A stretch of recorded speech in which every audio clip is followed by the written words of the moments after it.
Greetings and peace, everyone. Thank you so much for joining us this afternoon. Today, I have the honor and privilege of being joined by my brother, Matt Douglas of the Fatimiyya Sufi Order, who's been gracing us with these series of conversations and dialogues that we've been having, which have been informative and educational to our spiritual growth. So today, Brother Matt returns for part 4. And without further ado, Nur alaikum to Brother Matt Douglas. Thank you for being back. All right, alaikum Nur, Salman. Glad to be back. So as I was saying, I try to focus just because I'm in Asia and I've been there, or I'm back. I do try to, specialize a little bit in that, even if I'm far from what you'd call an Asia scholar, although I certainly won't, use the Western title of Orientalist by any stretch. If anything, I might know it a little better than someone who goes by that title, at least, as that's kind of just stuck their nose in a book. Or at least looked at other places as a book and never really interacted. Yeah. But because we of the Fatimiyya do maintain, our right to exist, Mm-hmm. And the rights of all peoples to exist. Mm-hmm. We do also, have to call out when people aren't being too cool with that. Definitely. And as I was raised in a family of the Baha'i faith, and later realized that was just a hijacked imperialist version, if you can even call it version, of the Baha'i movement, then I want to focus on some of the very questionable attitudes and practices of the faith towards Asia and Asian countries, Mm-hmm. and Asian peoples. Now, mostly this is going to focus on China. Now, I'm not in China, and I haven't been to China other than Shanghai Airport. I do have a little bit to say about Thailand, where I am now, probably a little bit about Vietnam as well. Mm-hmm. But I do want to go and just kind of, it's just one avenue where we can kind of explore some of the general hollow facade of the Baha'i religion, and what it really is about. Mm-hmm. So I'll go ahead and I have I don't want to say I have a spiel, because this is kind of, I don't like to have a spiel, because I like to be more casual about it. But if you want to start off with any particular questions therein, go ahead and shoot. Yes, definitely. And I thank you for setting the foundation of this conversation, Brother Matt. And which I would like to ask you is this movement coming from the aspect of the Baha'i movement that's been basically, how do you say it, hypnotizing many of the white liberals here in America, and the aspect of everyone is equal, everyone is accepted, and everyone is loved. While you have these aspects of all of these organizations and schools of thoughts being infiltrated by these beings who have their own specific agenda in terms of imperialism, putting their respective agents to further the agenda of Western imperialism, Western hegemony, while presenting the idea of love, light, and unity. So I thank you for shattering that illusion as well, because the aspect is that when you're facing with a group like this, you know that there's something that's not right in terms of the global structure and how they're claiming to being persecuted in Iran, while some of the most rich businessmen in Iran and their leadership is basically subservient to the Baha'i. and how in the West they're targeting these white liberals and they're using them as pawns in their agenda. So I thank you to basically point this out, is that what tactics are they using to further their agenda and not have any scrutiny on their own? Well, it's pretty much, I mean, it's subtle colonization when you get down to it. Mm-hmm. Which is often what missionaries do. Now, it's not to say all missionaries or whatever they choose to call themselves, and Bahá'ís try to say, "Oh, we're not missionaries," but everything they're kind of doing sounds a lot like it. They're just doing it more. They're just doing it more subtly, more low key.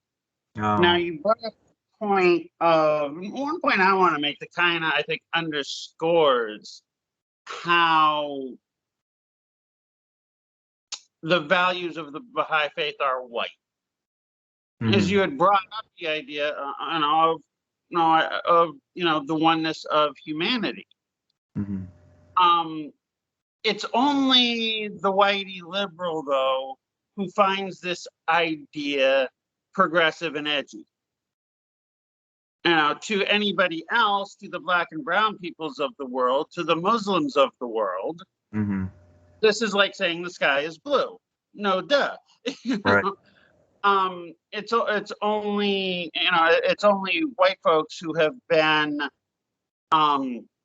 in the illusion of superiority who then think they're superior for having this dawn on them much later than it did most other people. Yeah. So, and you see that sort of subtle thing. What I first want to do, I'm going to present a document, and Please. I know we don't have a huge audience, but dang, I'm hoping someone from the Chinese government's listening right now. They definitely are, so please go for it. Okay.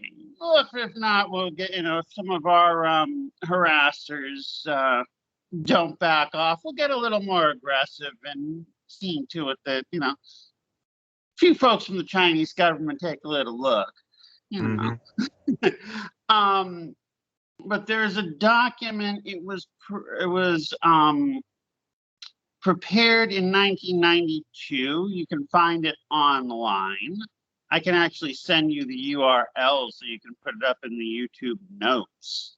Yeah, I'll put that in the description. For whoever's watching, Brother Matt will send that to me and I'll put it in the description.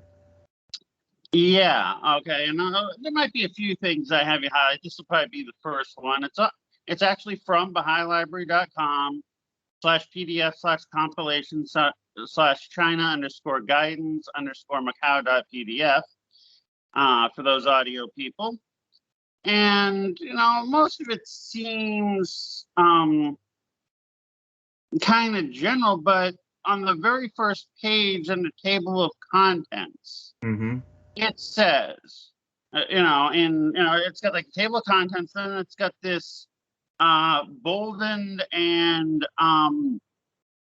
squared off statement saying, quote, "This booklet may be shared with Bahá'ís, but should not be taken into China." Mm-hmm. That already just should put some red flags up for people here, Exactly.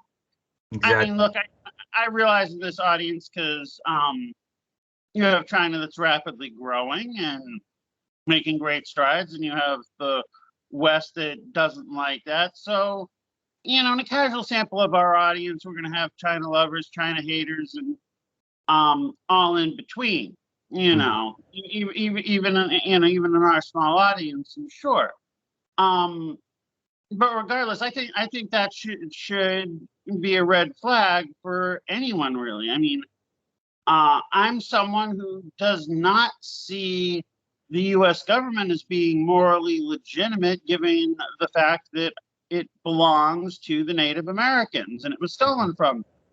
Nonetheless, if I'm like over the Canadian border and I see a bunch of people, congregating and they're talking about this thing and they have this little booklet that says, share it around, but don't take it into the U.S., I'm going to be saying, what's up with that?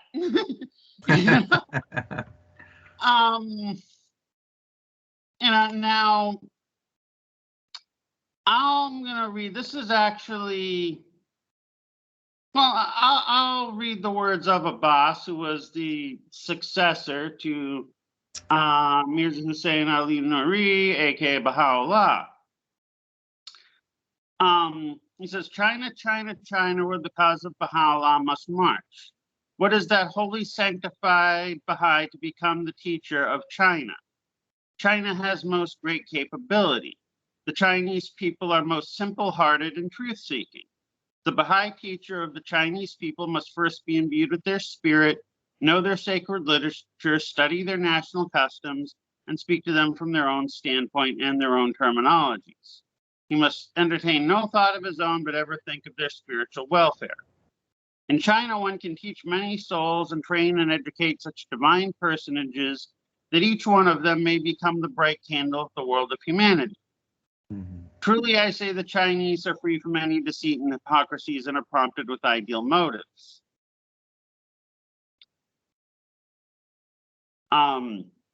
Had I been feeling well, I would have taken a journey to China myself. China is the country of the future. I hope the right kind of teacher will be inspired to go to that vast empire and lay the foundation of the kingdom of God, to promote the principles of divine civilization, to unfurl the banner of the cause of Baha'u'lláh, and invite the people to the banquet of the Lord. Now, to me, that sounds pretty colonial. I mean, if you're coming from a Western background, it's easy to say, "Oh, that sounds nice," but when you break it down, it's twisted. I'm sorry. Definitely, it's telling you to basically infiltrate and pretend to be their friend and just go and infuse your own ideology by being a part of them and letting them feel comfortable with you. That's just like any missionary or any other colonial individual. Yep, and all colonizers conquer by infiltration first and splitting the people up. Yeah. Even certain little things in this, like China has most great capability. It's kind of like when somebody tells you have potential. In this case, it's the capability to see it our way. Yeah. Is what they're saying. Rather than actually learn something not just about them but from them. Where's that in this quote? I don't see it. In China, one can teach many souls and train and educate such divine personages that each one of them may become the bright candle of the world of humanity. And why can't they do that on their own? Why do they need me to do that? Now there's a paper that was written. It was more. Let me reference this here. Let me look this up. This was like a college written article. But it's on researchgate.net. See, whoever is listening to this, Brother Matt is providing you all authentic sources. This is stuff that you can look up and see for yourself. And it's directly from the source that Brother Matt is mentioning. So it's all there. It's all self-evident for those who can put two and two together. Right. And I do encourage people to do their research. I know that phrase has been beaten to death the last 2 years, but well, it does still kind of apply. Yeah. Okay, so because there's another paper here that I'll also have you link. This is one written. It was written by one David Alexander Palmer. I'd never heard of him, along with Zhao Yuan Wan from the University of Hong Kong. A now Chinese former British colony. So, put the question mark there, just same like Macau was when the paper I just cited about not being taken into China was written, even though they're both officially part of China now. But it's actually entitled, quote, "The Cosmopolitan Movement in Colonial Modernity. The Baha'i Faith, Spiritual Networks, and Universalist Movements in Early 20th Century China." Mm-hmm. And just like, and I won't go into a big history here, just the way one's got to raise their eyebrows, the way when Abdu'l-Baha Abbas went to the West and somehow managed to be in good with all the, all the elites. He was a guy under house arrest for 40 years, and now he's hobnobbing, with the upper crust. It's like, okay, who's the Exactly. Basically trying to brag about how you had Baha'is in, cosmopolitan circles in China.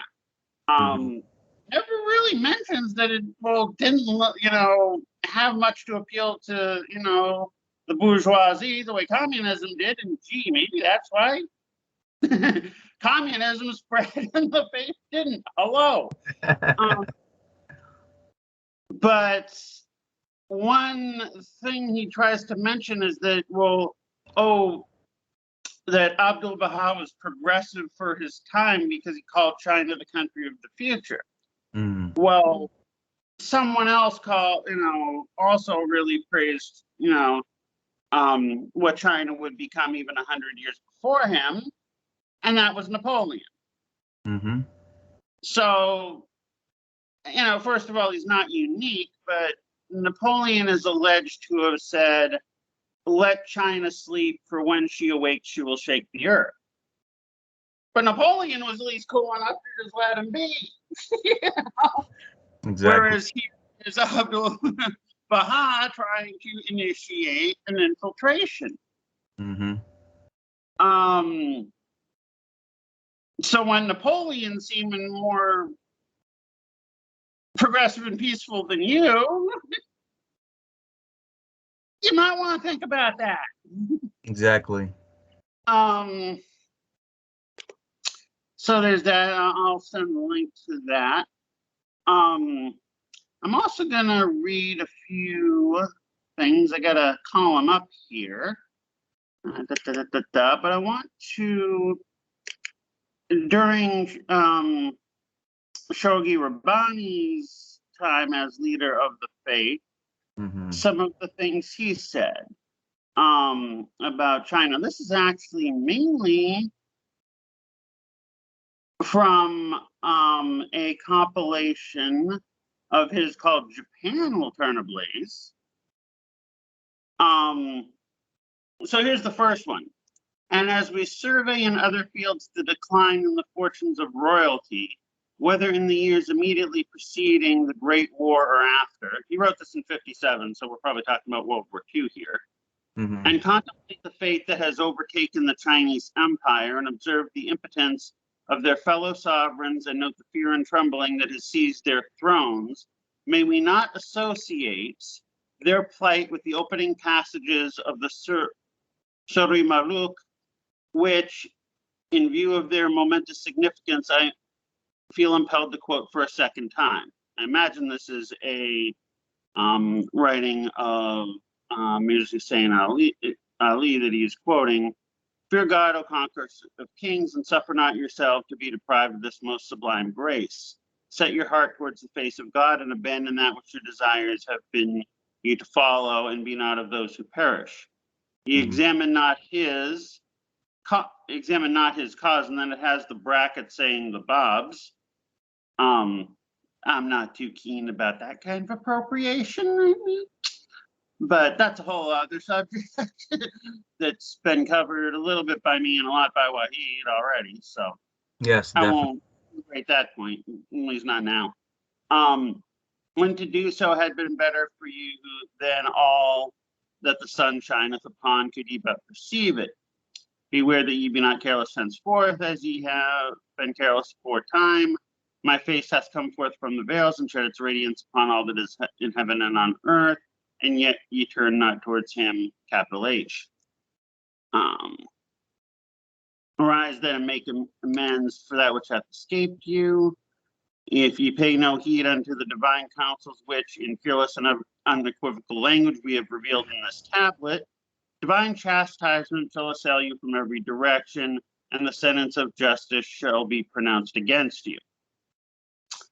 20 years have passed, O kings, during which we have each day tasted the agony of a fresh tribulation.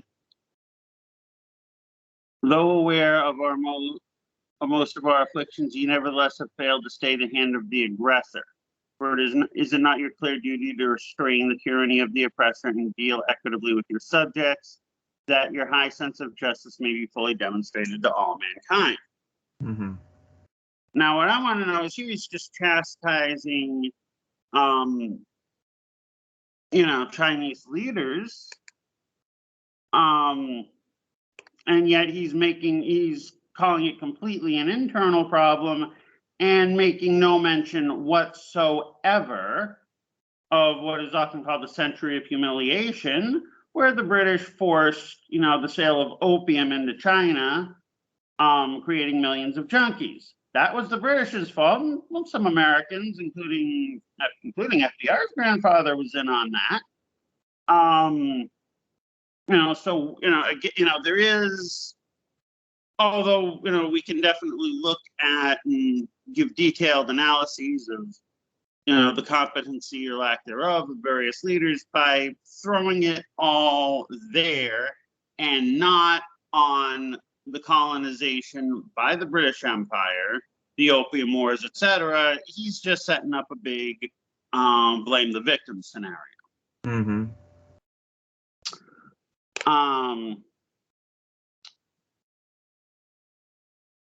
So again, we can see the Western alignment, the imperialist alignment, quite nakedly here from Shoghi Rabbani. Mm-hmm. Bahá'ís call Shoghi Effendi, but Effendi's kind of like saying Lord, and sorry, I don't give him that title. And also another quote from Shoghi Effendi here. The emergence of a new regional spiritual assembly, for those of you watching, that's like your local Baha'i governing body, in the North Pacific area, bracket National Spiritual Assembly of Northeast Asia, with its seat in Tokyo, Japan, and bracket, with its seat fixed in the capital of a country which, by reason of its innate capacity and the spiritual receptivity it has acquired, in consequence of the severe and prolonged ordeal its entire population has providentially experienced, is destined to have a preponderating share in awakening the peoples and races inhabiting the entire Pacific area to the message of Baha'u'lláh, and to act as the vanguard of his hosts in their future spiritual conquest. This is Japan he's talking about. Spiritual conquest of the main body of the yellow race on the Chinese mainland. Mm-hmm. That sounds like what Jack London, the propaganda he was putting out about the yellow race and why we need to exterminate them. So that racism is prevalent with the Opium Wars, Jack London, and what you just read now. Right, and just to how much because Japan was often was more or less groomed by the West, especially Britain, somewhat America, to basically be kind of the Raj, you might say. A question that comes to my mind, Brother Matt, is, with all that you're pointing out, is if, let's say, somebody from the Chinese government or their intelligence was listening to this right now, what would you tell them to be wary of with all these things you pointed out?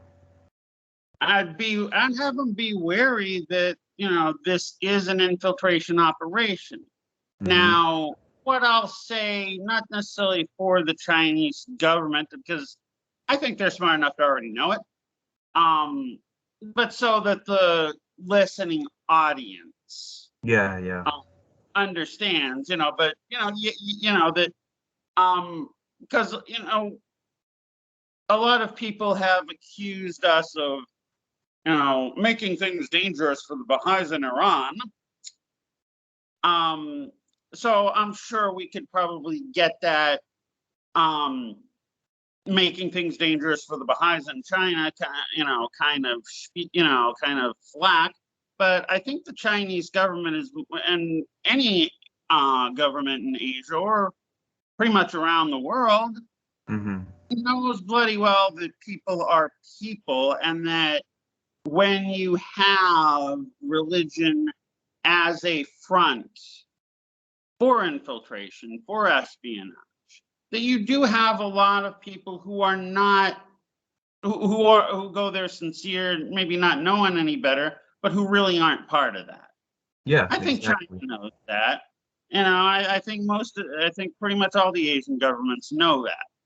But would there be some westernization, attempts at westernization, attempts to subtly sway some things? Well, sure. And like I said, I think China knows that already, but I'm making it very explicit right now, rather than just what they probably already figured out. But I just, this is in 1957, going back to the quote that from Shoghi Rabbani. Here he is wanting Japan to, spiritually conquer China. And this is only 20 years after the Rape of Nanjing. You got to scratch your head a little on that one. Likewise, Japan has their own Baha'i infiltration too. So, the Japanese government's watching as well. Right now, China's more or less trying to say, hey, Japan, why do you keep sucking up to the West? Join with us. We can be, we don't need them if we're united and not fighting each other. Yeah, I mean that would make a stronger Asia as a whole if all of these Asian countries came together under one banner. Yep, but that's not what whereas, well, the Baha'is would say that, but they want it under what is a Western banner. Yeah, exactly. Not an Asian one. So yeah, I find that extremely, extremely problematic. Those words of Shoghi Rabbani right there. Now, one thing just to the Baha'is like to say that, well, they get respect from China because they're very much about obeying the government. But think about it really, don't all spies know to do that? That is the code of conduct for what they're taught. Yeah, exactly. I mean, it's someone who's really getting deep into into an infiltration is not stupid enough to get into a bar fight. Exactly. They have to be as subtle as possible. Yeah, exactly. But for that matter, I'll point out, and this is going over to the west end of Asia, just to draw a little parallel here, with Palestine, and what he's already covered in other podcasts on how the Baha'is were very key in basically allowing the Zionists to come on in through real estate deals. And even, I'll go into something specific, Mirza Hussein Ali, Nuri, and Abbas both saw Baron Rothschild. That would have been, I believe, that particular Rothschild patriarch at the time was Nathaniel Mayer Rothschild. Actually saw him as like the leader of the Jews. And I think some rabbis would disagree with that one. Right. But nonetheless, and this is a family. Nobody knows if they really said this or not. It's an alleged, but it certainly encapsulates what's very much known as their philosophy. Give me control of a nation's money supply, and I care not who makes its laws. Definitely. So if they're looking at people like this as leaders of a religion, which is, well, a questionable judgment in the first place, but again, it kind of makes their obedience, look at us, we obey the government, kind of makes that ring very hollow. Mm-hmm. So if anyone, again, if the Chinese government's listening, I'm sure your average, I've known, plenty of Baha'is who have gone there. And most of them are just, earnest people who've just kind of been suckered into the Baha'i faith, like I was for a while. Yeah, And I don't think China has any, guns for them. They might kick them out. Can't say I blame them for that one, but I don't think China's out to hurt them. I don't think any country's out to hurt them. But they are about keeping, their country sovereign, which they have every right to do. Now, one thing that this is something I was told back when I was a Baha'i by someone giving a talk. I do not know, beyond this person's talk, I have not verified the authenticity of this statement. It was said from a white Baha'i who had gone to China a few times and ended up marrying a Chinese guy, who was a Baha'i convert, if I'm not mistaken, as well.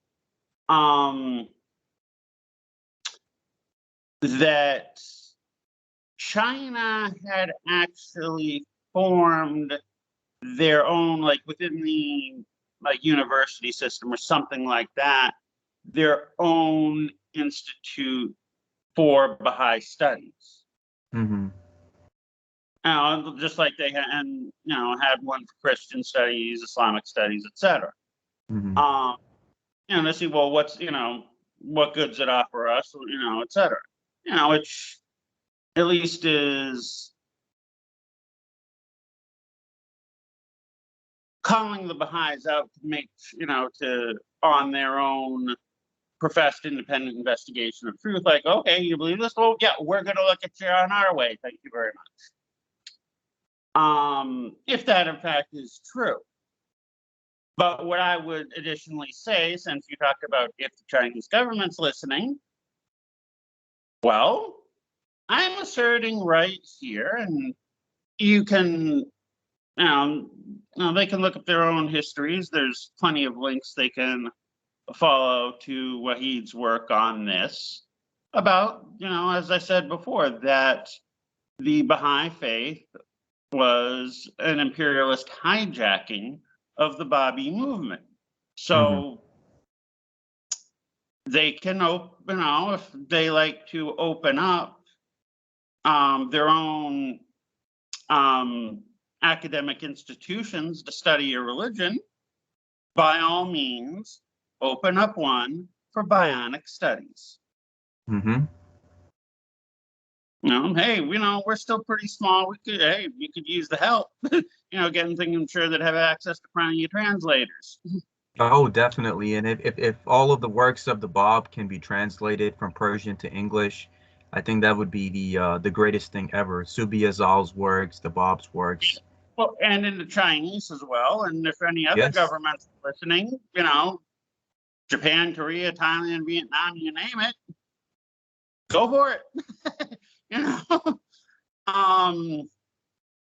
that'd be great. We'd be very happy about that. I sure would be. So if they do that, yeah, by all means, study the Bayan and the Bayani movement and the Bab and Subi Azal. And not just what the Bahá'ís say about him. I want to go back now again to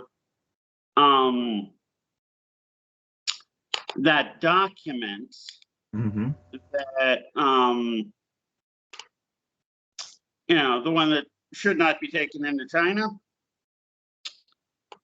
I want to read a few things from it here. Now, again, I don't know because this was written this was put out by the Bahá'ís in Macau in '92 when it was still under control of the Portuguese. So I'm wondering if Macau is still doing that, and if therefore the Bahá'ís are not considering Macau a part of China. I don't know. I believe right now in terms of the Chinese territory, you have mainland China, and then Hong Kong is under the mainland as well now. I think the only separate territories that are there now are basically Macau and the Taiwan, which is basically its own place now. Well, Macau is under the one country, two systems, just like Hong Kong now, actually. Okay, got it. Yeah, it reverted from Portugal to China in, I think, '99. Okay. It was the same process like Hong Kong. Yeah. Understood. But there are certain things I want to point out here that anybody should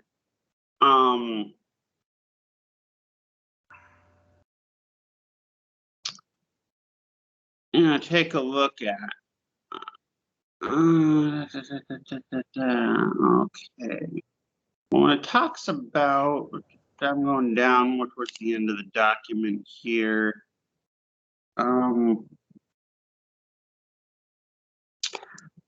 Yes, under where it again says this should be internalized and don't, again, and more in the actual text says should not be taken into China.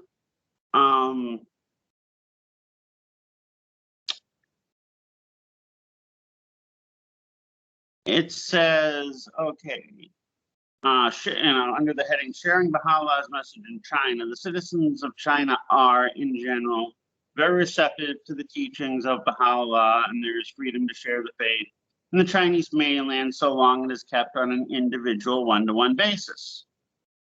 But then the very next paragraph, it starts out with, more than ever before, this is the time to accelerate the expansion and consolidation of the faith in China.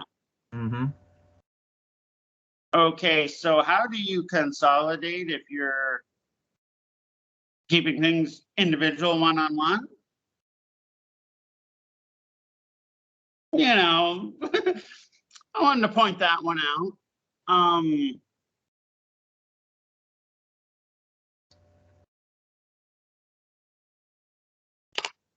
I mean, this is all relevant for those that are listening. You have to take into account.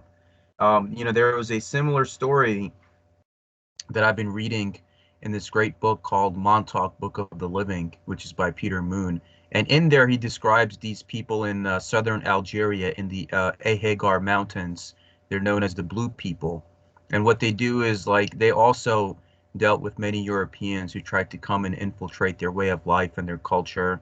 And what they would do is, like, when the Europeans would be sleeping in the camp in the middle of the night, they would just go and slit their throats. And I mean, if you look at it from their perspective, they were just trying to preserve their culture because of what I mean, if you read history, it's self-evident when people can become desperate and fearful to try to save their own culture. So what Brother Matt is sharing is very important, how these same beings that you're dealing with can infiltrate many cultures and society under the guise of equality, love, and God, but at the same time have their own agendas. So it's very prevalent, the education that he's giving us. Oh yeah, and like I said, I'm sure China's figured out a good chunk of this stuff. And I'm sure many other Asian governments have figured out similar things, although they might not have stumbled onto this stuff. This is not easy stuff to find on the internet, but if they really scoured, they probably already know about it. But in case not, and it also is, it's not just for the government, but it's for the people to know that they can be getting infiltrated, and maybe they don't want that. Definitely. How many people might listen to this? Maybe not very many, but you never know who will. And people have a right to know. I mean, yeah, absolutely. And once something is out there, then by universal law, you did the right thing by putting it out there. And whoever's meant to listen to it, they'll come across it. Yep. So yeah, I wanted to just put all that out there again. I have this document. I'm trying to. It's got the title page cut off, but How I do you got the see, Brother URL. Matt, like, while you're looking for that, I have another question for you. Is how do you Sure. see this aspect of Western imperialism from now until, let's say, 2029, with the world changing as we know it in terms of education, relationships, geopolitics, China kind of becoming the new superpower by between 2030 and 2050? How do you see these Western imperial groups, all of them as a whole, and what their future will be in the Asian continent as we go forward? Well, I'd like to hope that they're a hell of a lot less. Thank you very much. I don't get into specifics, as I said in one of our last podcasts on this, because I don't want the empire to know exactly what I do and don't see on a very personal level. Understood. But Thailand, for example, is full of spooks. It's Hmm. full of them. Okay. The very first Farang, that's Thai for gringo, as I might have said before, was very clearly a spook. He wasn't really after me per se. I think he was just feeling me out. Whether the meaning was chance or not, I don't know. But it was, and I didn't really see it at first. I'm like, just like, this guy's weird. And then actually start learning a little more about Thai politics. Then it's like, oh, but that's always a memory I go back to. I've certainly run into others. And between that and a whitey mindset of a lot of expats, who just kind of eat up what the English language media puts out, it makes for quite a bit of infiltration. Hmm. And so if it's happening here in Thailand, I'm sure it's happening all over the world, to some degree or another.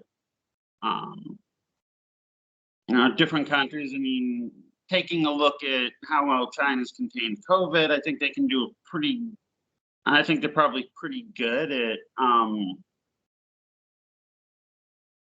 keeping the infiltrative influence to a minimum, but there's a lot of it. Hmm. And colonizers are relentless. So as much as I would like to think that it would be shut down and there'll be a whole lot less of it, I can definitely see as the West, especially the US's military power declines, Hmm. if as their economy starts going down and they can't necessarily throw all the money at big tech military, then it's very likely that more subtle infiltration operations, mainly because they're cheaper, will be ramped up. And so I think, the entire global South needs to be very aware of that. That makes sense because after the Afghanistan and Iraq situation, U.S. foreign policy has suffered a global humiliation and defeat. So as time goes on, they're dealing with a crisis in their own homeland in terms of high crime rates, unemployment, people suffering personally in relationships, high inflation, where even 2 to 3 incomes cannot sustain a family. So the real crisis is here at home now, and people will be like, why is there a $750 billion military budget after this foreign policy debacle? Why aren't you helping us, the taxpayers, the people who are keeping this house of cards alive? So I think you're right. As time goes on, the real focus will shift here, while the other countries, they'll be more subtle, like using spooks and other people that will cost them less. Yeah. Also, because I think that liberatory efforts worldwide will need to focus on the global south.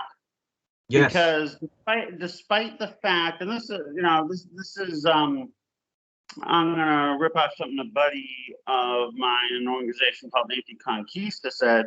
He said, look, communism hasn't really had an update for a while, ever since Maoism. And this is a group that's currently primarily focused on Central and South America. But the kind of philosophy they're using can kind of be spread worldwide. And they're calling it their rough name for it right now is third worldism. They're saying, look, if you want a liberatory revolution wherever, a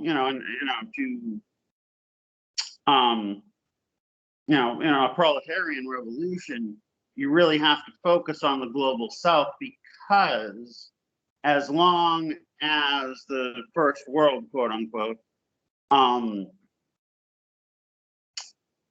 is pillaging other countries, then they'll always be able to throw just enough of a bone to the people.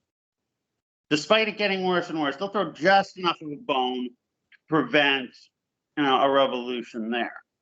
So in order for the conditions to get bad enough, so that that in the West,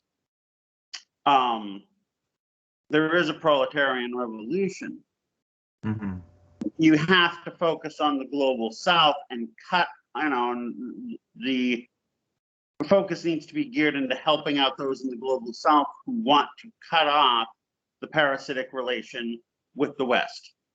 Of course. And then when they can't bleed, when the West can't bleed the global south, then things will get bad enough in the West. Exactly, because the Western world in general, the way that it is considered a first world nation and service because of the exploitation of the East and the South in terms of its resources and all the things in general. And if that table flips, then it's going to be the other way around. And I remember I had a professor who was a retired American military officer who taught me macroeconomics.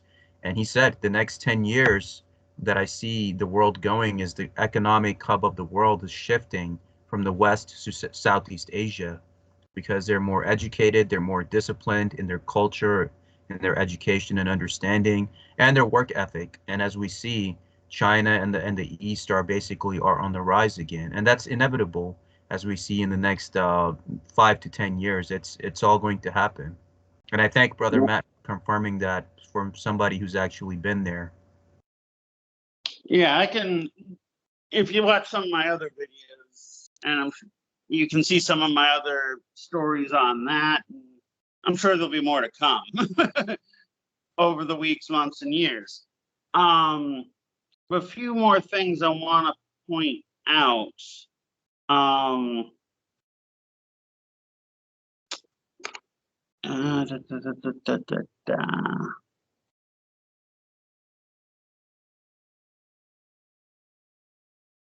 Okay, I just want to point out a few more things in this document. First of all, but don't take this into China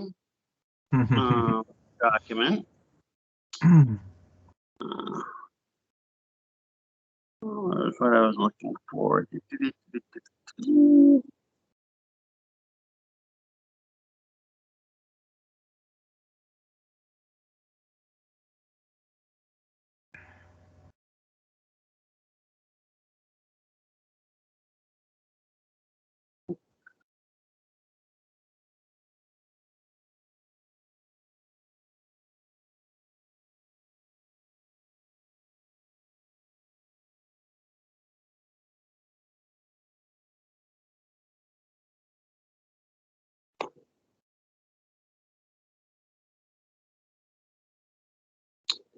Okay.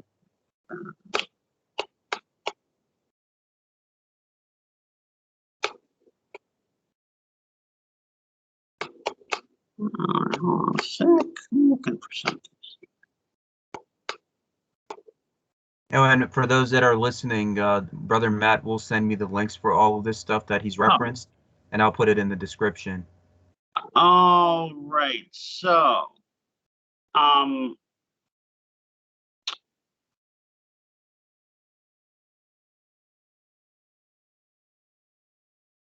okay, I found what I'm looking for. I just want to see where I'm going to start the quote.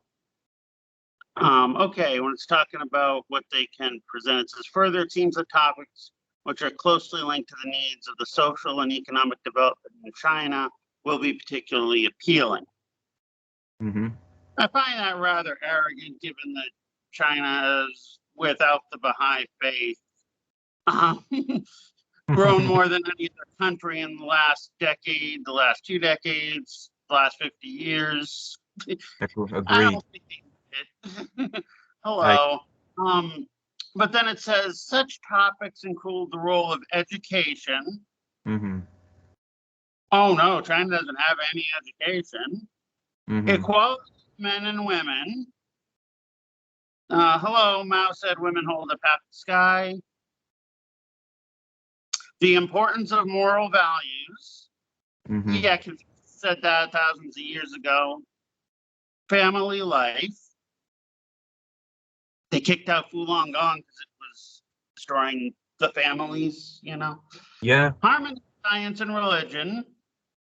Like they don't know that one. And the concept of God and the role of religion. Mm-hmm. You know, and it's like the Chinese on their own or any Asian nation doesn't get this already. No, they do.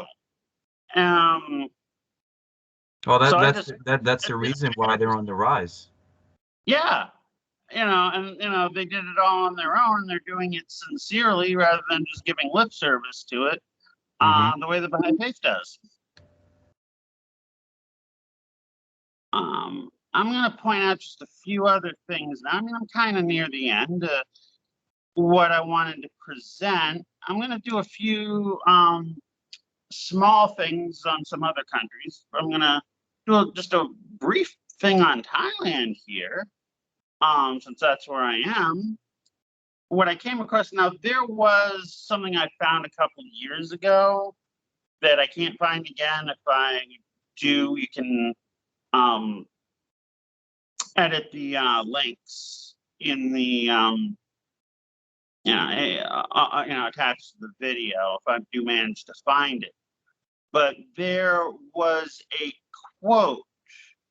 It was actually from a talk by Furatan, who was one of the Ali Akbar Furatan, who was one of the what they call hands of the cause of the Baha'i faith. You know, one of the well recognized Friends of the faith. No, we're not talking friends. We're talking Baha'is. We're talking like what they call it, the learned in the faith. It's like not the governance, but the wise people Okay, kind of thing. understood. Okay. And it was actually that title could only be given by Shoghi Rabbani, or one of the previous leaders of the faith. And now that that's in in another form of administration, there aren't going to be anymore. And I think they're all dead by now. Got it. But and Furatan was one of the last ones to go. Might have even been the very last. I think he died in 2005. I could be wrong. Somewhere around there. But he was supposedly quoting Abdul Baha. I don't know if Abdul Baha really said it enough. The fact that you have a very prominent Baha'i attributing it to him certainly shows the attitude of the higher ups in the faith. Mm-hmm. Was saying that it would be Baha'is from India Mm-hmm. that would transform through their teachings Japan and Thailand. Mm-hmm. Now, if he had just said, if it was just two neighboring countries to India, like if he had said, Bangladesh and Myanmar, or then Burma, I probably wouldn't think nothing too seriously of it. But neither Japan nor Thailand, as we all know, borders on India. Mm-hmm. Okay. Japan and Thailand have one unique thing in common among Asian countries. They were not colonized. Yes. And India was the country that was probably devastated by colonization more than any other Asian country. And those effects and those policies of colonization are still in effect in Asian India. Oh yeah, and just the fact that he's having the wants to colonize to go spiritually transform the two countries that were never colonized. That should be a red flag to anyone who, has even a minor familiarity with Asian history. Yes. So again, that was something I found years ago, and when compiling all the research for this, I wasn't able to find it again, but I'll put a link whenever I do find it again, however late. And in the meantime, people can take it as my own rambling if they want. Oh, it's much appreciated. But one article I stumbled across, and this was from Universitas Gadjah Mada, which is it's a .ac.id. I believe .id is India. Mm-hmm. Sounds Indian. But this is an article out of apparently it was university site, and it says, quote, Baha'i faith in some countries still faces persecution, including in Thailand. No. And you're there, No, that's not true. It's not true. And not only that, when you actually read the article, it doesn't say a thing about how they're persecuted. Mm-hmm. But that first line in the article is Baha'i faith still faces persecution, including in Thailand.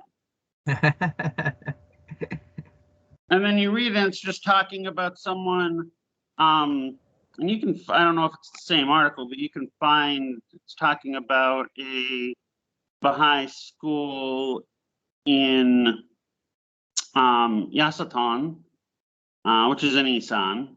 It's the northeast island. And there is, I found out in the research for this, there is a Baha'i school there.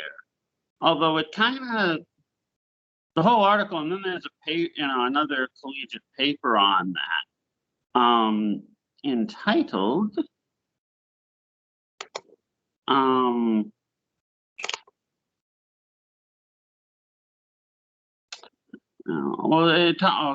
I'll get a different article here.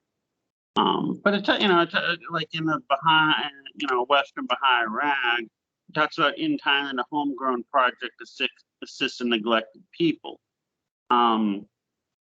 Talks about some of what they call the Karen people. Those are like some of the hill tribe migrants that are more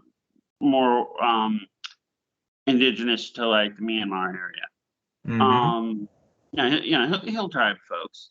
No, they are not kept in human zoos. I actually visited one of them on a tour just to kind of see what all the fuss was about. They're not rich by any stretch, but they're doing what they can. Usually the touristy selling is done by the women and some of the kids even. While the men go off to work, standard jobs and, in construction or whatever, which may not be, glorious, but, and it's, it is, there is some cultural clash, but, right. Thailand is trying to integrate them. It's not a perfect process, but they're not being totally neglected. You could say there's some general capitalistic exploitation, but not necessarily something you can't find a lot worse in other places. But you read an article where it talks about that, and well, it makes you think that it doesn't cite all the ways that Thailand has tried to reach out to all kinds of various peoples, trying to unite them as with a common identity. It neglects Ramanand's huge efforts with all his land grants, given so many people, given millions of Thais houses, and neglects all those things on how Thailand has advanced that a lot of Westerners don't know. And it just talks about, oh, look at the Bahá'ís helping out this one group, and okay, great, that's nice, but without the rest of the history, it's kind of skewed.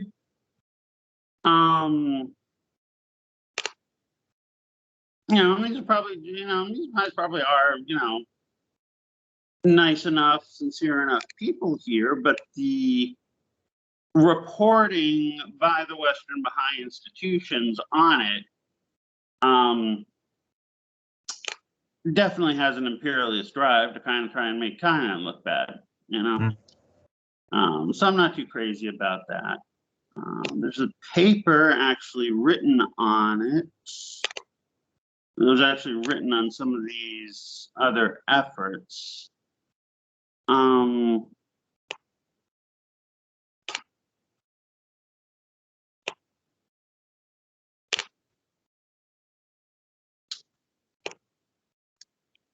So, and that's a paper that was mostly kind of, it was like a collegiate paper that got archived. Let's see if I'm looking this, if I got the right one here. Oh, okay. Like there's also, there's a paper you can find called The Evolution of Spirituality and the Community Management in Thailand, a case study on the Baha'i faith in Khoi and Yasathon. Yasathon's a province, but its capital is also called Yasathon, which is a lot of Thai provinces. And also Khoi is a small Karen type community. When I say Karen, I'm talking about the Hill Tribe people. I'm not talking about persnickety white women. But it's in the far south of Chiang Mai province, and Chiang Mai is the second largest city. That's in the northeast, but it's also kind of at the northeast end of its province. Khoi is like way down the southern end of the province, in the hills. And again, this does most of it though that's written is half of it's not even talking about and really focusing on these specific communities. It's mostly just half of it is just an ad for the faith. Is what it is. So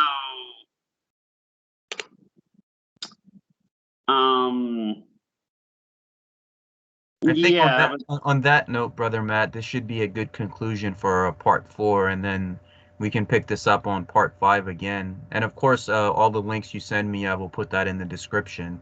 Okay, so would you have any concluding thoughts? Well, I do want to mention a real quick thing on Vietnam. Please. What I did find is that apparently, the Baha'i faith, it was introduced there back in the colonial days, largely disappeared after Vietnam won its independence. Now, there's articles you can find talking about how, I don't know if it was proscribed, they actually used the term proscribed, although that's probably not fully true in 78. After the North, shortly after the North liberated the South from U.S. neocolonialism. What I just want to say on that is there's a lot of, there's a misconception about communism outlawing religion. That's very rarely the case. They might often outlaw organizations knowing how much they are often used as, fronts for imperialist infiltration. But one thing I can say from personal experience is that Vietnam's been building new temples. Sometimes sometimes it's like a private temple that, is both temple / tourist attraction. Yep. And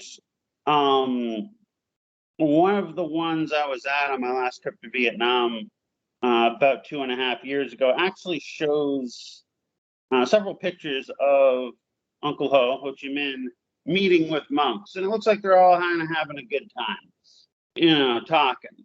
So that, to me, when I saw that, it's not an image I had ever seen in the West. It is, I can maybe send you a link to it. I know I got it on my Facebook page somewhere. Yeah, please send that to me. It's a picture of Ho Chi Minh talking in what seems like a very jovial way with a group of monks. So that just kind of really shatters the whole communism is anti-God sort of. Oh no, that's absolutely right, because even in China, there are so many Islamic groups and Sufi groups that I know that are living there peacefully. Yep. So that's all Western propaganda when they said they're exterminating Islam and the Muslims. That's not true.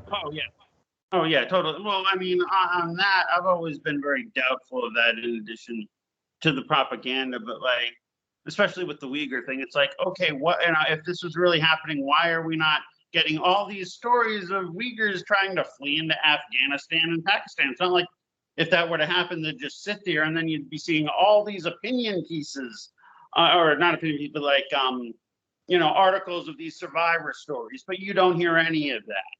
Yep. Yeah. They would be part and parcel of the Western media's coverage if that was going on, but you don't see that because they don't have any of that to report on. Real simple. So yeah, that's okay. We just segued around kind of to a issue in the news, so maybe that's a good conclusion. But certainly more thanks, Brother this Matt, sort of thing, I think. Yeah, definitely. And it's good to end it on a good note as we head into 2022. I wish you a happy New Year's, that 2022 is great for all of us. Thank you for coming back and doing part 4. I will put all the links in the description below, and I look forward to doing part 5 with you soon after the New Year's. All right, sounds good, Brother Salman. Nur alaikum. Alaikum Nur, brother. Thank you.